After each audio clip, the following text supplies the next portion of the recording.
Britain की इस missile ने रूस को किया तबाह। टॉप जनरल समेत 500 उत्तर कोरियाई सैनिकों की मौत। यूक्रेन ने दावा किया है कि ब्रिटिश स्टॉर्म शैडो मिसाइल के हमले में रूस को काफी नुकसान पहुंचा है। रिपोर्ट में बताया गया है कि इस हमले में एक शीर्ष रूसी जनरल समेत 500 उत्तर कोरियाई सैनिक मारे गए हैं। हालांकि रूस ने इस नुकसान की पुष्टि नहीं की है। Please subscribe and follow. America Britain की मंजूरी के बाद यूक्रेन इन दिनों रूस के अंदर लंबी दूरी की मिसाइलों से हमले कर रहा है। इस बीच यूक्रेन ने दावा किया है कि ब्रिटिश स्टॉर्म शैडो मिसाइल के हमले में 500 उत्तर कोरियाई सैनिक मारे गए हैं। इस हमले में एक रूसी जनरल समेत 18 अन्य सैन्य अधिकारियों की भी मौत हुई है। पहले ये दावा किया गया था कि इन हमलों में उत्तर कोरियाई सेना के एक शीर्ष जनरल भी घायल हुए हैं।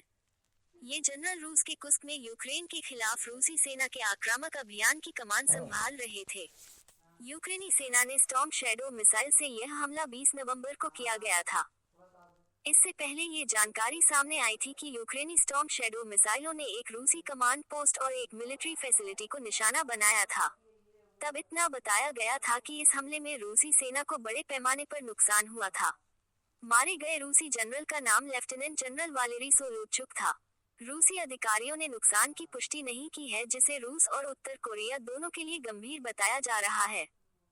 स्टॉर्म शैडो को कुस्क क्षेत्र में एक ज़ारिस्ट एस्टेट पर मेरिनो में एक भूमिगत सैन्य सुविधा पर निशाना बनाया गया था।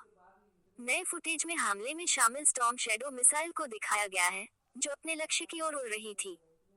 हालांकि रूस के चुप्पी होने और किसी स्वतंत्र सूत्र से पुष्टि न होने के कारण यूक्रेन के इस दावे पर संदेह भी जताया जा रहा है।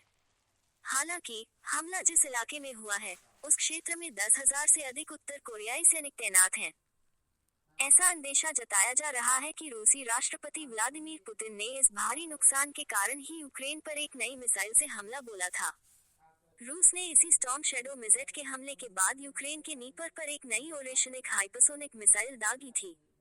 इसके बाद पुतिन ने सार्वजनिक तौर पर दावा किया कि उनके पास एक नया सुपर हथियार है जिसे पश्चिम रोक नहीं सकता।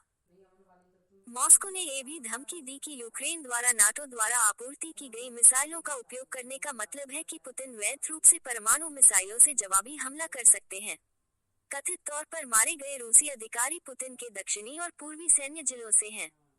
अमेरिका स्थित ग्लोबल डिफेंस कॉर्प ने बताया कि रूसी अधिकारियों के साथ साथ 500 उत्तर कोरियाई सैनिक भी मारे गए।